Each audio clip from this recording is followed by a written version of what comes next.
the day as if it was yesterday. 2 years ago, my dad had a serious doctor's appointment that would change his life forever. This day was when he found out and told me that he had been diagnosed with Parkinson's disease. To start, here are some facts on PD, and when I say PD, it's just an abbreviated form for Parkinson's disease. The Parkinson's Disease Foundation states that men are 1.5 times more likely to have PD than women.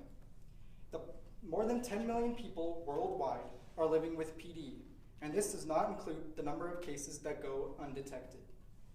According to the Parkinson's Disease Foundation, there are as many as 1 million Americans living with Parkinson's disease.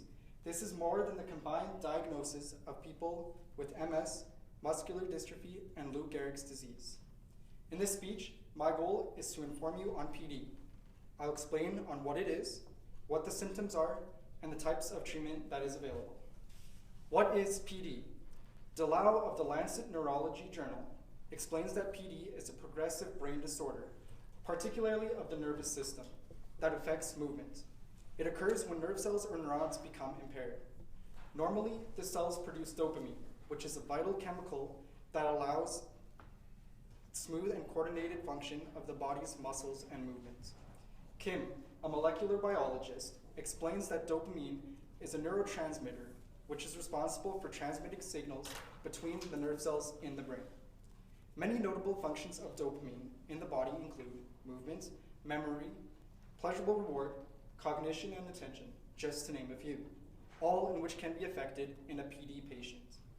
Without enough dopamine in the cells, the symptoms of PD gradually become noticeable. PD is a gradual disease where the average age is 60.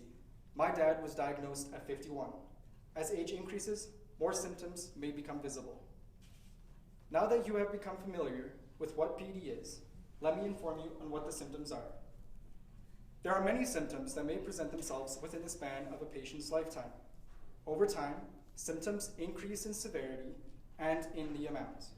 Some symptoms I will inform you on are tremors, speech changes, and loss of automatic movement. The Parkinson's Disease Foundation states that tremors are usually an early indication that PD may be present. Tremors or shaking usually begins in the hands or fingers.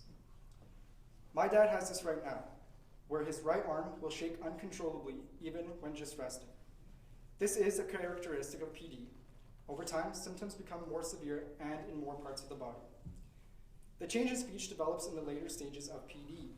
One speech may become softer and louder, or become slurred, may sound more monotone, instead of natural tone fluctuation based on asking questions or different emotions displayed. In PD, there is a chance that speech altogether may become lost. In PD, unconscious muscle movement, such as smiling, blinking, and swinging of the arms when walking, which comes naturally, becomes less noticeable. I know that one of my dad's first symptoms was that his right arm would not swing when he would walk.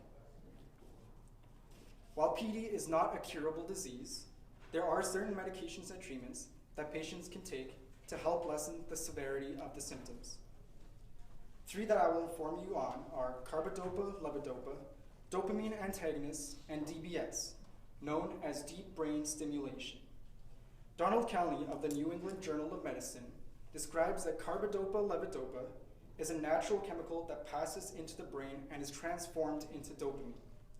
While this medication can be useful in early and middle stages of PD, it has a tendency to wear off once PD progresses. Next, there are dopamine antagonists. They don't develop into dopamine for the brain, rather they imitate dopamine effects on the brain. This medication is usually used for quick relief.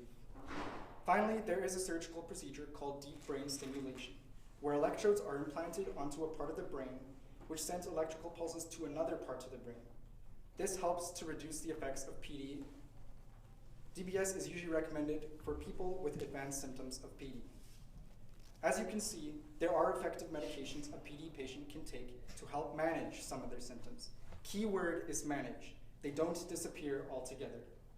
In conclusion, there is intensive research being done to this date on trying to find a cure on what PD is exactly and what the causes of it are. I hope that they can find a cure and that it becomes available to everyone so that people like my dad can be cured. I believe that the discovery of deep brain stimulation creates hope that a cure can be discovered. Thank you for your attention.